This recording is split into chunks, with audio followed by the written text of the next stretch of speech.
Welcome back to the end of September. Yes. Oh my goodness. When you guys are listening to this, it is fall officially. Yay. Right now it is not actually because it's the end of August. Dude. Wedding's coming up. Oh yeah. This is like the week before.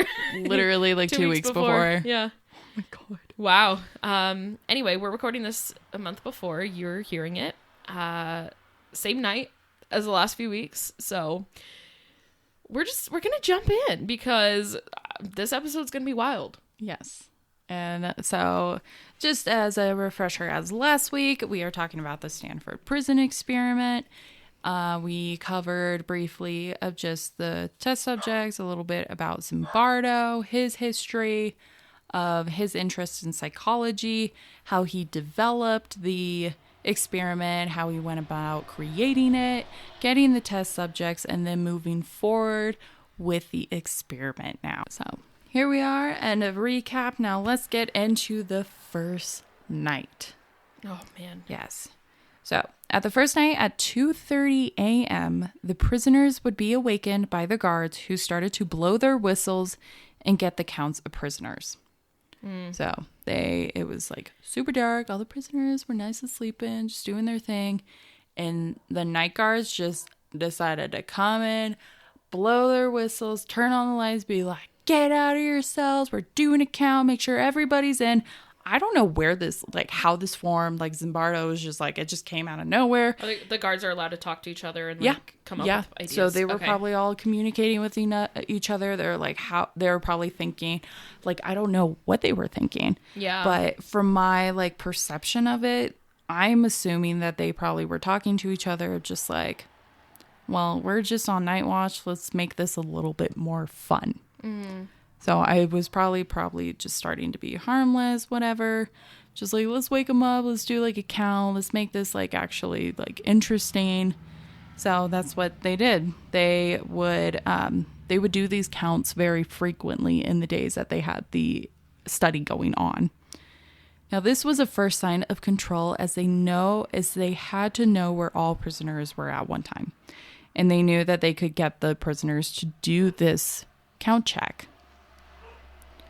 The first time these counts were made, the prisoners were not taking them too seriously as they were not in complete part of their roles. They were kind of just joking around, just not taking it too serious. They were just like, whatever. They weren't doing exactly as told. Mm-hmm. They wanted to still have that independence from the guards and from everybody else. Like they wanted to have that independence of like, I'm not going to listen to you. Yeah. You're like the same age as me. So, God, I got a bad itch. So now with them still getting independence, the guards didn't really know what to do as they were still getting into their roles. Like they had like that kind of like, they wanted to take that power of just like, we're going to get that count. But when it actually happened and the prisoners were having that sense of like independence still and just like not really listening, they were just like, I don't really know what to do. Mm-hmm. They're like, okay, whatever. Like we're getting counts. But of course, like there was one who was just like, do push-ups. And they were like, what? And like their first form of punishment that they would force the prisoners to do were to do push-ups.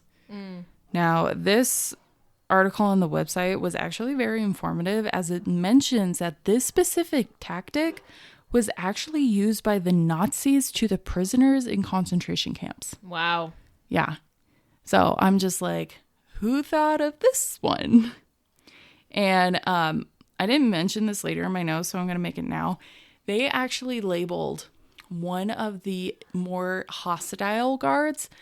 They named him John Wayne, because it was like a reflection to a Nazi leader who had like a similar like Western name that they labeled him as in World War II.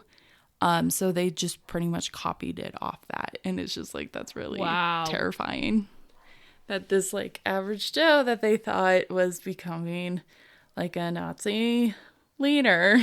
Wow, that's crazy. Yeah. So them doing like like a bunch of push-ups did not take the prisoners well. They did not take that well. They decided that a rebellion needed to be done to keep their independence from the guard.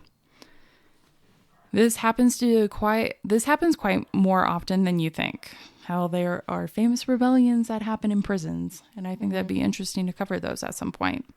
So them doing like a rebellion, especially this first day, was like nothing new.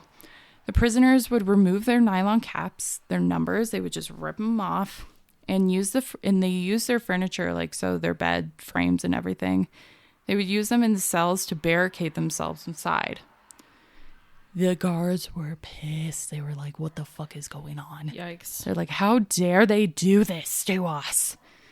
It didn't help either that the prisoners started to insult the guards and harass them. They were just like, y'all bunch of weenies. You can't even keep us in line, you bunch of bitches. Oh, shit. And of course, this is only going to anger the guards more. So they were like, this needs to stop. This would be a turning point for the guards to now take their control. The guards would call in backup from people from the morning shift and asked for the guards who were about to get off to stay. They all agreed. They all approved. They all were like, yeah, we got you. We're coming in. We got this. So all 12 of them were there. Or no, all 9 of them were there.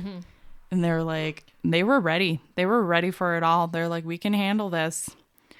They would proceed to take force into the situation and grab fire extinguishers. Oh my God. Yeah. They only had these as a compliance requirement for the study. So if it wasn't a requirement, they wouldn't have had these fire extinguishers. Yeah. They weren't left on purpose. They saw them and were like, we're going to use this as a situation for force. God. So they, like, Zimbardo had no idea that this would be used as like a force to get them to like obey. Wow. So this was like completely shocking that like this is the first night and they're already reacting this way and taking to this limit. They would spray the foam into the cells, demanding that the prisoners remove the barricade in their cells. Their fire extinguishers are meant to bring out fires. This foam is not comfortable. Oh, it's very powerful. Exactly. And they were spraying these into the room, just like, shh. So they're like, get the fuck out. And so they finally did. And they would, when they finally pushed out like the furniture, the prisoners would break into the cell and they like dragged each prisoner out into like they would strip them naked and they removed any furniture in the cell. And so they had no furniture for the rest of the night. Wow. It was just a completely empty cell. They couldn't do anything like that to have like another rebellion. They even figured out who was in charge of the rebellion and would put him into solitary confinement. Oh my God. Yeah. Now with the others, they continued to harass them. I would have much rather been in solitary confinement than being harassed by them. That's true. Now, a new thought came to mind when the guards thought that this could not happen again. There were only so many guards at one time, and with 9 prisoners, they needed to come up with a plan. This plan was to divide the prisoners apart from one another. Believe it or not, this actually occurs in real prison. The guards and everybody, they divide everybody from everything by psychological tactics. It was fascinating for Zimbardo to see how the guards changed their tactic approach with the prisoners. It was no longer taking the physical approach. Like they still took physical approaches to get the point across, but they started using psychological tactics of just like, how can we really fuck with them to make sure that they listen? Which is honestly, I find so much more harmful. So what these guards ended up doing was separating the prisoners by privileged cells. The prisoners that would follow the rules and listen to the guards would be placed in a cell that would allow them to eat well, be able to shower, and brush their teeth. So these are all just like common necessities that we have. Yeah. But to them, this was a privilege. They were like, you are lucky to eat this, like, or do this. Like, you must be good and obey us if you're going to get these privileges. Okay. And it's literally like they do that. You see this all the time. Yeah. It's literally a tactic. Like, if you're like a good kid or you can choose this prize and you'll get this privilege. Like, you'll be a part of a pizza party. Manipulation. It's literally manipulation. Those who still wanted independence from the guards and would fight with them would lose those privileges. So they could not eat, they could not shower, they could not brush their teeth. This caused the prisoners to become separate from one another. They would blame one another for their decisions instead of the guards being the cause of it. So they're like, oh, you're sucking up to this guard? Like, you're disgusting. Like, how dare you? Like, you should not be listening to them, da-da-da. And the person who was like being good, they were just like, why aren't you listening? Like, you can get all of these privileges if you just obeyed. Yeah. So it's like it started separating everybody from one another because they're just like, you're disgusting. Like, no. Peasant. Pretty much. That's exactly how it was. This caused, so after they would, another tactic that would be used, that the guards would use, would then switch up the prisoners from the good and bad cells. Yeah, so this caused the prisoners to become even more separate from one another and isolate because they thought that when they switched up the prisoners, they were informants for the guards. And so they were just like, I can't trust you. So at first it was like, oh, you have the good and bad cell. But then they started switching people in and they were all confused. But then they were like, you're an informant. I know that because you were in the bad cell. Like, they put you in the cell so you can like sell us out. So Zimbardo started to see his study change as everybody was against everyone. So he started to see that both sides were choosing aggression quite quickly. He was like, this is pretty crazy. Like, everybody's already separating themselves and it's literally like the first day. Oh, God. Yeah, it's like day 2, I believe. Yeah, day 2. So the guards couldn't trust the prisoners and only saw them as a threat to escape. They were starting to completely lose reality. So the prisoners couldn't trust the guards, couldn't trust anybody in the same cell as them, and the guards couldn't trust the prisoners. So nobody trusts anybody. And they started to get really into their roles and started to lose that reality of just, this is just a study. Like, they started to actually believe that the jobs that they were given were their real jobs. That's crazy. Because nobody told them no. Right. This is not and what when you everyone are. else is playing along. Like, exactly. And so it becomes a reality because no one is taking that time to be like, this isn't real. This isn't real, because you have so many people telling you that it is. I feel like it's kind of like a nightmare. Yeah. Where, like, you can't really take time to convince yourself Exactly. that it's not real until you wake up. Like, Exactly. Like, your brain is just, like, in defense mode. That's exactly what it is. Crazy. And that was, for this being in a moral, like, this type of research doesn't happen anymore because of this. Yeah. It was immoral. They didn't stop it when it should have stopped. Well, they should have set up rules for the guards, first of all. Exactly. But, like, he wanted it to be as, like, open as it could possibly be Just without with all their of brain. these. Yeah. Yeah. But it's just, like, they should have stopped him at a certain point when they didn't.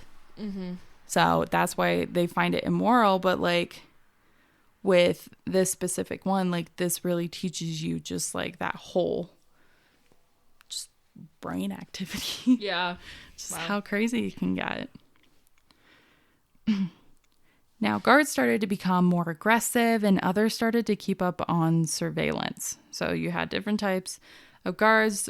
Some were just getting more mean. Others were just like, we need to check these cameras. We got to make sure that they're staying in their cells, that they're doing great. Like, they're staying in there. They're not being sus. The guards kept strict control on the visitors, that even going into the bathroom was no longer a necessity, but a privilege if they were being good. So, Wow. Yeah, they were just like, we have to keep track of anybody coming in and out. They're, going to the bathroom is a privilege. You're lucky, which is like the worst thing You would to just do. pee on the floor. Yeah, if you're being bad, that's what you got. Yeah. I bet that solitary confinement closet smelled terrible. Oh, God, yeah. So even prisoners were beginning to lose all sense of reality and time. Because of there being no clocks and windows, they had no idea what day or time it was. I didn't even think of that. They were only instructed on what they had to do for that time by the guards. Holy shit. Yeah, so no windows. They couldn't tell if it was daytime, nighttime. They only knew that it could have been daytime and the guards were telling them to go to bed in the middle of the day. Yeah. They had no clue. Holy shit. And they had no idea what time it was, because there was no clocks. And they don't know how long they've been there. Exactly. So they couldn't really keep tabs. Because, like, a lot of cell blocks, they do have, like, a window. So you can tell in a lot of them, like... Yeah. It's a lot better than it used to be. A really small window you can sneak out of. It still sucks, but, like, it's a lot better than it was in the 70s. Right. The 70s were wild. Yes, they were. Reality was becoming a part of the prisoners as they were seeing themselves as prisoners instead of college students who were participating in a study. Many who wrote to their significant others and family would speak as if they were actually in jail. Wow. In the website, I don't have it like on me right now, but on the website, if you do go check it out, there is a passage where it has the letter that one of the prisoners wrote to his significant other, and then below it, it has an actual prisoner who wrote to his significant other, and like their experiences were like pretty on par with one another of like how they felt and everything, which was pretty crazy because this guy wasn't even in prison technically. Not only did their realities start to morph, but the study started to take a toll on the prisoners. One prisoner that was given the number 8612 had a full breakdown. He had this breakdown within like less than 2 days. He couldn't think straight. He started crying uncontrollably and would break out in fits of anger. Oh my God. He was offered to be an informant at one point to keep him in the study, but 8612 had lost it. The next count of prisoners, he started to spout on about how no one was able to leave, and this terrified the prisoners. This only pushed them further to have more fear that they were actually in prison. This rage and uncontrollable behavior would then lead to him being released from the experiment. Wow. This was less than 2 days. I wonder if he just had like PTSD that was being affected. It was just his mental state of just being of that control, of being isolated, not knowing what was going on. Yeah, I would probably lose my mind too right then. Yeah, like he could not function mentally. Like some people can handle it a little bit longer, as some did, but some, they just can't have that type of isolation, that type of treatment. Like that would be rough. Oh my God. Yeah, he just couldn't do it. So finally they're like, remove him. He's done. Yeah. So he would come back at the very end to like give his experiences just so Zimbardo can like really understand more of like how they were feeling. But for like the remainder of the experiment, he was no longer in it. Wow. Mm-hmm. The next part of the study was for prisoners to experience when family and friends would visit. Just like most areas where loved ones were able to see prisoners, they made the atmosphere different from what they were actually experiencing in the prison itself. There was music, the prisoners were all cleaned up, they were provided a big meal beforehand, and they would then have their family and friends come by, so it made them look better. They made it seem like nothing was wrong with what really was. Family and friends were allowed 10 minutes to visit, like most average visits are. Yeah. This was questioned by the parents of just like, what's going on? Like, why are we only allowed 10 minutes? But they were informed about the study and it had to be as realistic as possible. So most of like obliged. They're like, okay, I get that. Right. One family did complain about the state their son was in, but Zimbardo knew how to morph the blame onto the parents themselves. What? Yeah, so he used psychology on the parents. Holy shit. That's rude. This was the 70s, so he asked the father, he was like, so you don't think your son can handle this like experiment going on in this study? And of course, like he wants his son to be like this big machico. So he was like, yeah, of course he can. Like he's going to stay. Oh, wow. Yeah. And then with mom. She was just like, he just doesn't look good. And he was like, your son doesn't like look good at all. Like, this is what he actually looks like. And she was like, oh no, I'm not doing anything wrong.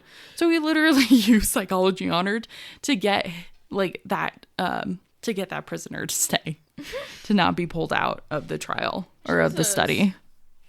Yeah, it's pretty crazy. When visitations were finally over, this did not make situations in the prison any better. The turning point of this study would start to unfold. Rumors were the next issue that started to plague the prison. It was overheard by one of the guards from the prisoners that they were plotting to escape. The rumor was that going on that the prisoner that was released, so 8612, was going to come during the middle of the night and release the prisoners. So he was going to sneak his way in. He was going to freaking kick his way through the cells and be like, let's go. Oh, geez. Yeah, and this did not go over well with the guards and even Zimbardo. At this point, Zimbardo was also getting into his role as superintendent. That he was also losing reality, that he was a psychologist researching the study. He was not thinking like a psychologist to see this unfold, but more so that he was worried about the security of the prison now. So and there was no one else like looking over it. Oh, nope. Yikes. It was just him. So Zimbardo would come together with the warden and the guards, and they all started to think of a plan on how they were going to figure out how the prisoners were going to escape and to prevent it. They ended up deciding to put an informant into the cell to hear what plans the prisoners had planned for escaping.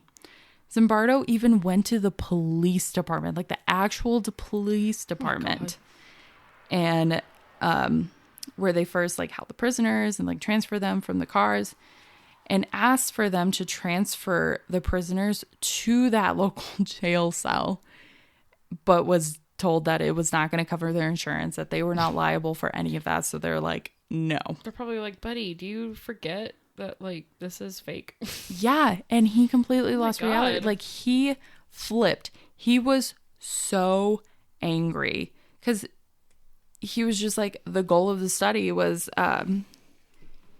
he like had no idea, like he completely lost reality. Like a friend who was like checking in on like how the study was going told him, he was like, so what's the actual goal of like the study? Like, what are you planning? And this just pissed him off. He was just like, what do you mean? I need to secure the prison. I need to make sure everything's okay. Like he completely lost sight. He was just like, I'm the superintendent. I need to make sure that all the prisoners are in check. So that day and night passed and no prison break was made. Now you would think that this was a relief, that nothing... They're like, okay, good. We can go back to like our regularly scheduled beatings. No, but just like doing what guards do is to make sure that the prisoners don't escape. And no, they were angry. They were like, how dare they like make us worry so much and then not do it? Like, how dare they? So at this point, the prisoners wanted to have their anger taken out, or like the guards wanted to take their angers out on the prisoners. So the guards would make the prisoners clean toilet bowls with their bare hands, exhaust them by making them do push-ups, jumping jacks, and would make them do this for hours on end. My God.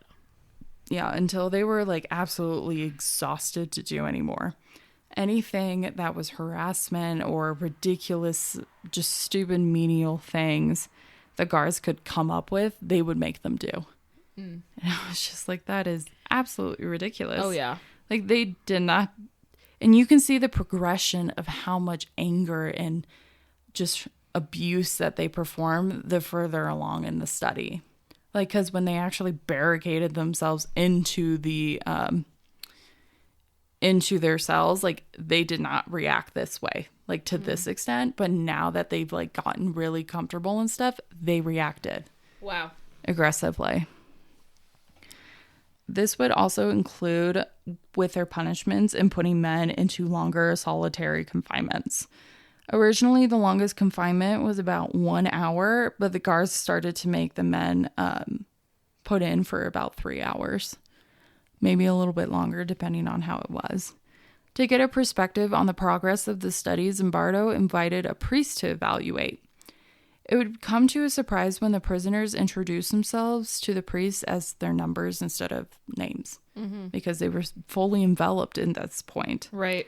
They even responded when asked about getting out that they would have to do so by getting a lawyer, Oh my God. that they would have to go through a trial. Wow. The participants had no clue on what was real or fake anymore. Another extreme moment from a prisoner was when prisoner 819 started to refuse to eat, refused to come out of his cell, and wanted nothing to do with the priest that came by. Eventually, he would break down crying and be brought to the point when Zimbardo told him to leave the area. So, like, the guards were like, this dude is, like, losing his shit. And Zimbardo was like, okay, I'm going to come down and, like, talk to this guy. And we're going to remove him from the area because he's freaking everybody out. He just can't handle it anymore. The other prisoners were so engulfed in their roles that they started to put blame on 819, which caused him to break down even more. Like, they were literally screaming about how bad of a prisoner he was. Oh my God. Like, that he was a disappointment, that he was a bad prisoner, and he just, like, lost it. He was like, I don't want to be a bad prisoner. I don't want to do this. I don't want to be bad. Like, take me back. Take me back. But Zimbardo refused. He was like, no, you don't want to go back. And he was like, I don't want to be a bad prisoner. I want to be a good prisoner. I want to show them that I could be a good prisoner. And it literally, it came to the point where Zimbardo was, like, knocked back into, like, reality of just, like, he literally, like, put his arms, like, on his hands on his shoulder. And he was like, my name is Dr. Zimbardo. You are such and such. You are not a real prisoner. You are a college student. Like, he was like, this is just a study. And this kid finally was just like, oh my God. Like, he finally was brought back to reality because he finally was told, no, you are not a prisoner. Yeah. No, you are not this. And he finally was like, okay, I'll leave. Like, he had had enough. He was like, I'm done. I will take whatever I have. Wow. Yeah. Kids should have. I'm glad that he at least remembered that it was an experiment for him. Oh, well, yeah, because he started to see this kid just break down in front of him and just how rough it was. That's terrible. So Zimbardo at this point wanted to see where everyone was at mentality and conducted a parole hearing for all prisoners. They were brought into the room and they were asked a series of questions. When asked if they would give up most of the money they earned to be paroled, most of them said yes. They were like, yeah, I will give up the money that I'm going to get out of this and I will leave. Like, I can get paroled, please. Now, many of them wanted out, but they were too fearful that they were going to be disobeyed and punished if they disobeyed. And so a lot of them were just like, oh, I'll stick around. Like, it's going to be fine. Like, I know, like, yeah, I'll do, like, the money. But, like, a lot of them were just like, oh, no. Just, they were fearful of, like, what could happen.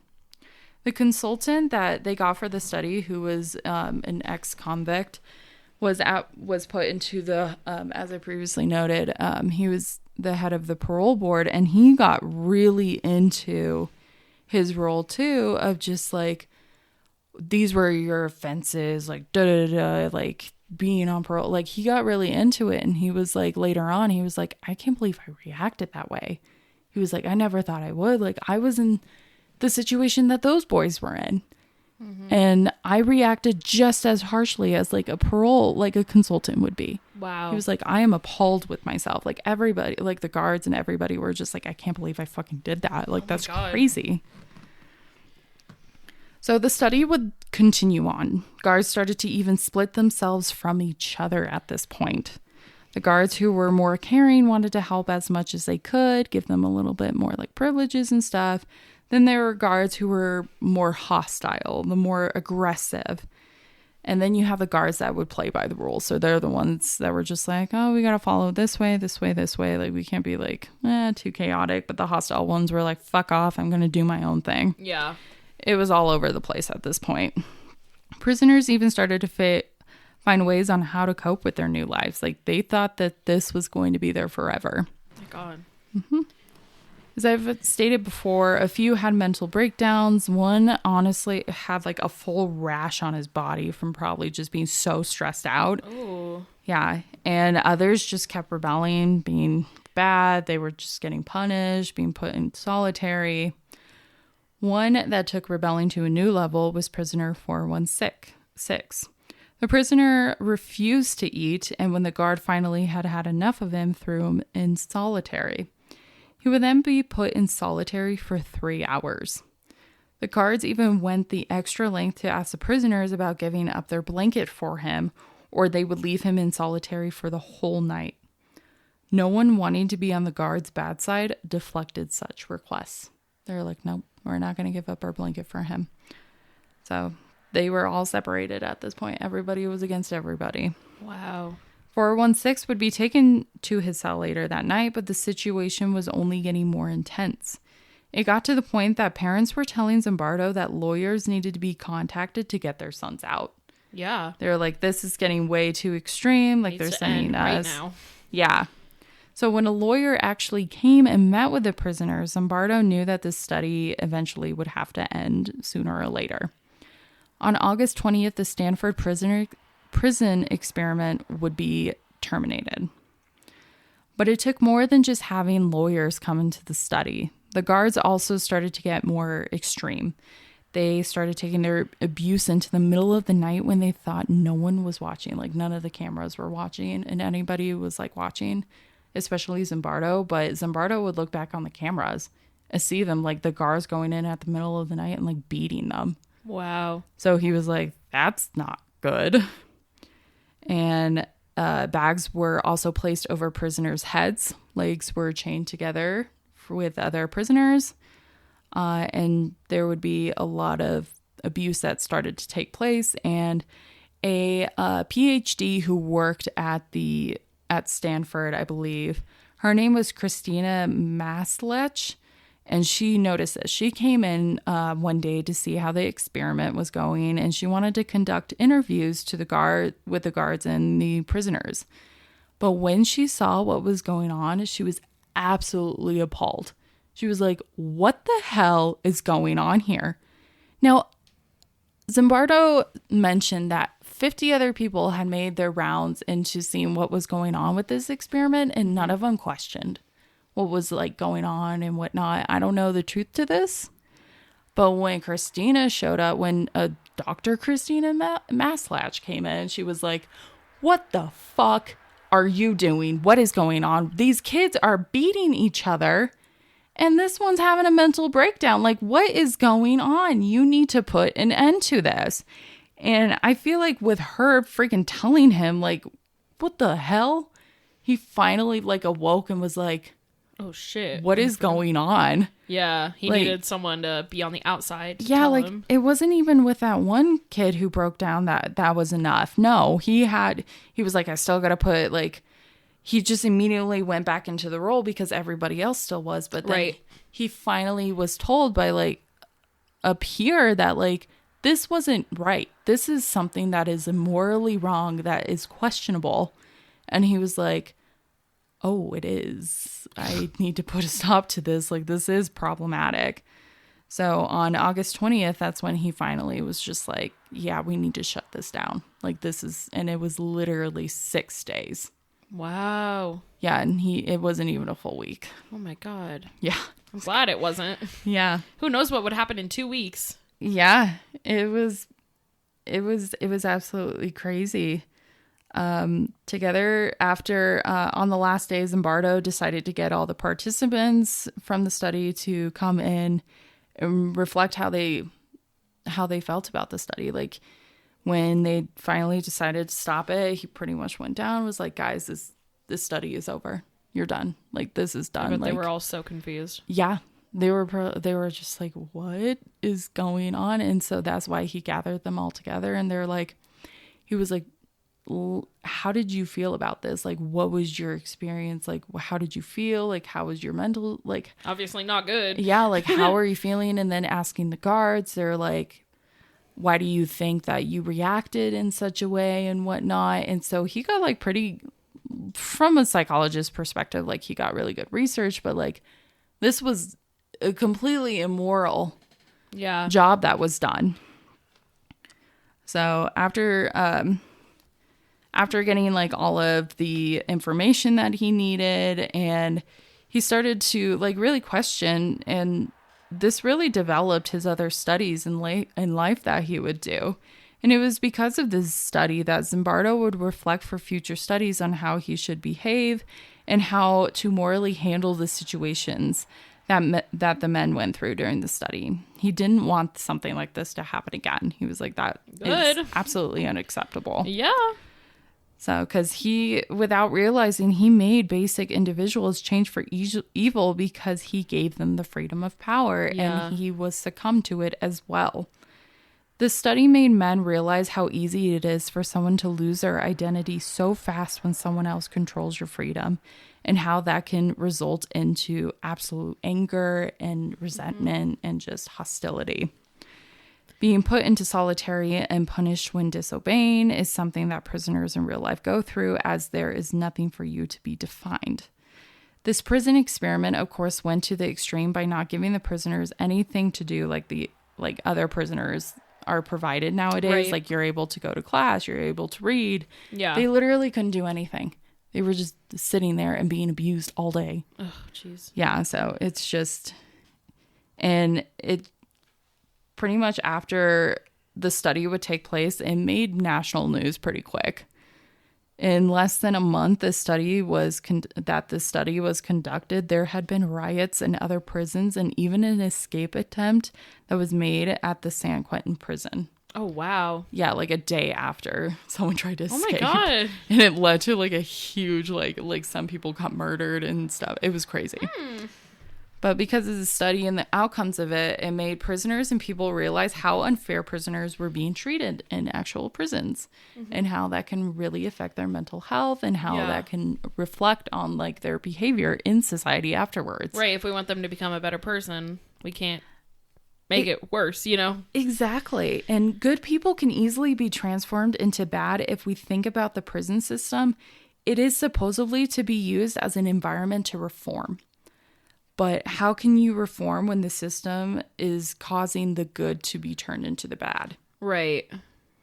So this whole experiment, and I think this is why it's one of the most famous, because it really gets you thinking of like, it's not only the prison system of just like, we're supposed to be reforming, but we're treating these prisoners as their prisoners and secluding them from being reformed. Right. But it also takes place in society of itself, of just how messed up one can be to like, if you're putting a good person into two different situations and the bad that can come out of it.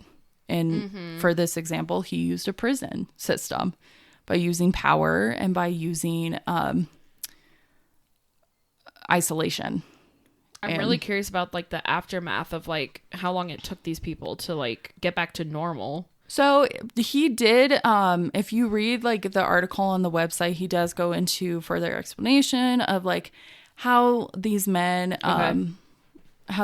progressed in society. He said that a few of them went on to be professors, right, for other colleges. Some other ones were like not like all, many of them recovered. But of course, you're always going to have that in the back of your head.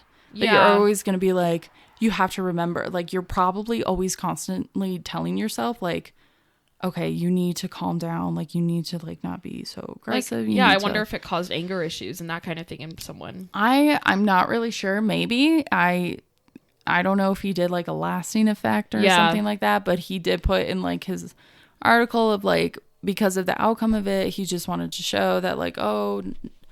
Like, a lot of them did recover, are now, like, successful in life and whatnot. But, I mean, I bet a lot of them just have to realize, like, I don't know if I can have that kind of control of power, or I cannot be in an isolated position like that. Yeah, they're probably scared of being alone or, like, being stuck somewhere. Like, there has to be, like, a fear that they've developed, you know? Probably.